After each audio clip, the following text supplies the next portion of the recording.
बलरामपुर के कलेक्टेड में मौजूद हूँ और प्रतापपुर विधानसभा के विधायक श्रीमती शकुंतला सिंह पोर्ते जी के जाति पर आज एक सुनवाई था, तर्क था।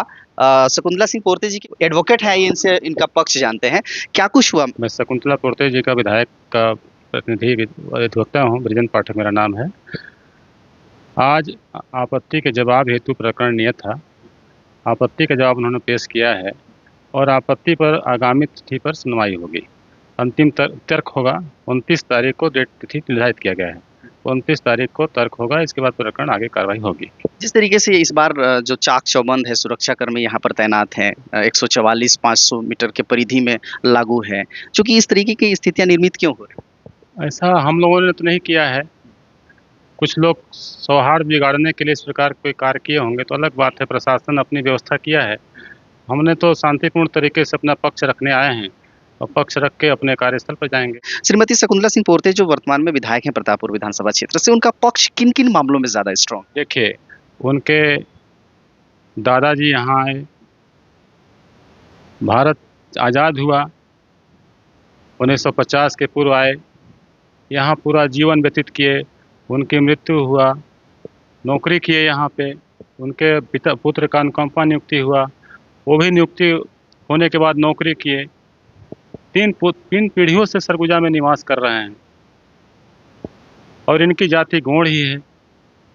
गौड़ जात में ही इनकी शादी हुई है, बच्चियों का सारा चीज़ का, बच्चों का, सभी बच्चों का प्रमाण पत्र भी गौड़ जाति का बना हुआ है।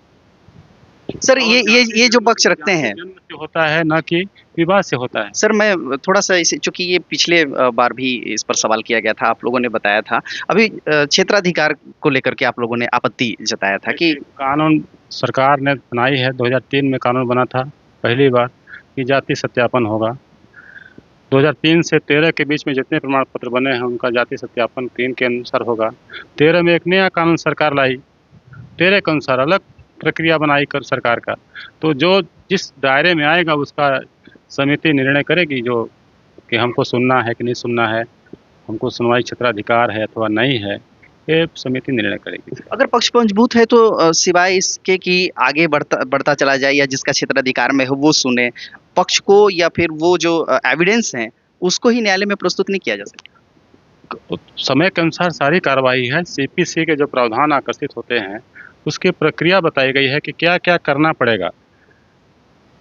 आरोप लगाए गए हैं, हम दस्तावेज प्रस्तुत करें, अगला दस्तावेज प्रस्तुत करें।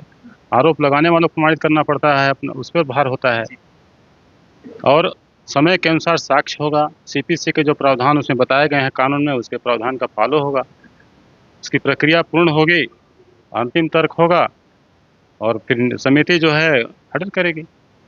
तो अभी और इंतजार करना होगा, क्योंकि प्रतापपुर विधानसभा क्षेत्र की हर जनता की क्या कुछ होने वाला है, उनके भीतर उत्सुकता है जानने की। न्यायालयीन प्रक्रिया है।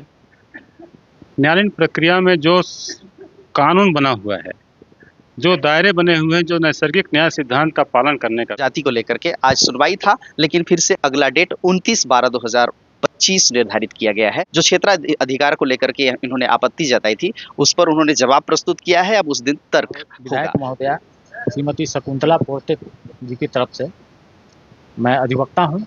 आज मैं यहाँ जिला स्तरीय छानबीन समिति के समक्ष उपस्थित हुआ और हमने विगत 3 पेशियों पूर्व जिला स्तरीय छानबीन समिति को सुनवाई का क्षेत्राधिकार प्राप्त नहीं है, इस आशय का आपत्ति दिया था और उसका जवाब जो है विपक्ष द्वारा दिया गया है और उस पर फिर आगामी तर्क के लिए 29/12/25 की तिथि नियत की गई।